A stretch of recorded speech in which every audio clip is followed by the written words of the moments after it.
So now, with the Eagles 9-1, the entire NFL, everybody needs to really take the Eagles seriously, and the Eagles need to take themselves seriously, just as serious.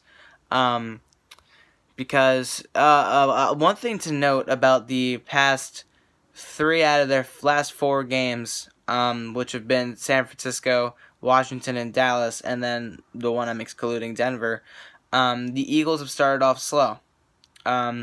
Which, I mean, San Francisco, that was a very ugly day. The field might have been a little wet. It was a very gloomy, humid day. That sure you can try to make any assumption because both teams were playing just as sloppy until the Eagles started to really show that they were the superior team. As far as the Redskins go, the referees were toying with the Eagles on that first drive. Wentz was like, screw it, I'm just going to punt the football by throwing a 50, 60-yard interception, and I'm sure the offense will stop them. And we stopped them for a field goal. The Eagles woke up from there. So, and then, of course, you have Dallas. Dallas was more like they were giving it their all way too early, and then just it slowly started to evaporate as the second quarter, or late second quarter, and then third, fourth went on. The Eagles started to wake up. The Cowboys were starting to show their true colors, and they weren't able to stop us. The Eagles need to execute in all 4 phases. The fact that they're winning in certain games, not just in all 4 quarters, just in 3 or 2, like they did Dallas, like they did Washington, like they did San Francisco, that's saying a lot of just how productive and how explosive this entire team can be. The defense really is just the heart and soul of the team. Even with Jordan Hicks out, you bring back Ron Darby, and you saw the secondary question marks go away instantly. Dez Bryant was shut out. He had 64 yards, but those yards were null and void. You didn't even notice that they were there on the stat sheet because in the end, who got touchdowns? The Eagles. Who didn't get touchdowns? The Cowboys.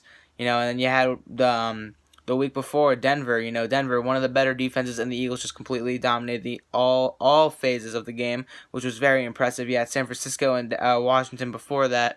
Washington, they put up a fight because Washington always puts up a fight. They always have that kind of spark inside them to tell themselves, let's get rolling. Kirk Cousins, as much as he is a mediocre quarterback, does have his moments, and we saw it against New Orleans. We saw it against the Eagles both times. He can manage to make plays happen, and that's what makes the Redskins such an underappreciated team. They're not as appreciated as they should be because they're actually a very dangerous team. Now, they lost Terrell Pryor. That's a little different. But back to the point, the Eagles need to execute in all 4 phases because they need to really show their dominance, and like how they played in Denver, like how they played against teams like the Arizona Cardinals. That's the kind of team you want to see the Eagles be if they're 9-1, if they're going to be Super Bowl favorites. And I'm not saying anything Super Bowl related until I fully believe it. We're 9-1, sure. There's 6 games left, which isn't that a lot. The playoffs are right there for us, no matter what, in my personal opinion. I feel the Eagles are going to make the playoffs, seed 1, seed 2, guaranteed. But at the same time, Super Bowl is up in the air for every single team in the football league. According to the NFL, all 32 teams are still eligible for the playoffs as of right now, even the 0-10 Cleveland Browns. That's how crappy the AFC is, and that's something to take into consideration, that you have 6 weeks left. You don't know what can happen.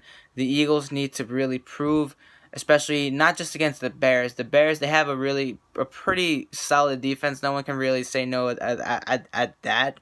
We saw them shut out Cam Newton a couple weeks ago. They've always been in every single game, just like the New York Jets.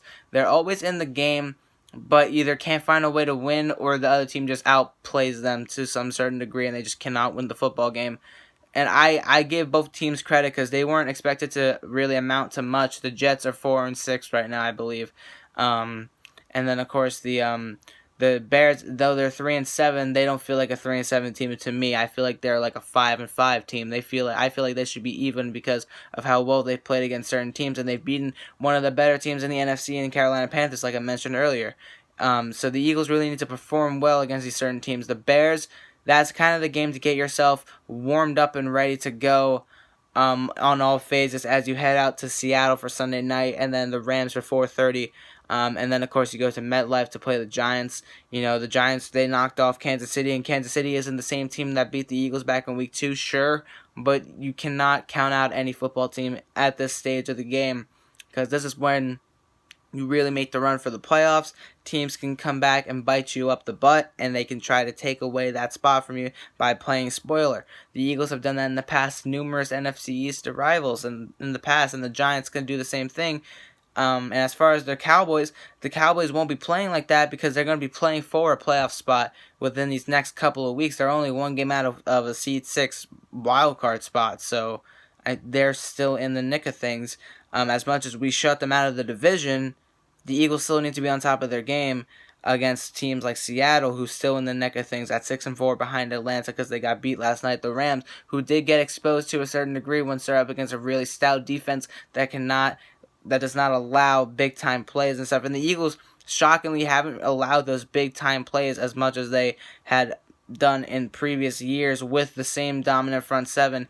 The secondary is much more improved. They're younger and they're faster and they're much more aggressive. And that's what Ron Darby brings to the table alongside Jalen Mills, Patrick Robinson at the veteran slot side, and of course Rasul Douglas. You got a lot of talent on this defense, and that's what's really keeping the Eagles into these games. They need to keep performing like that, but in all four phases.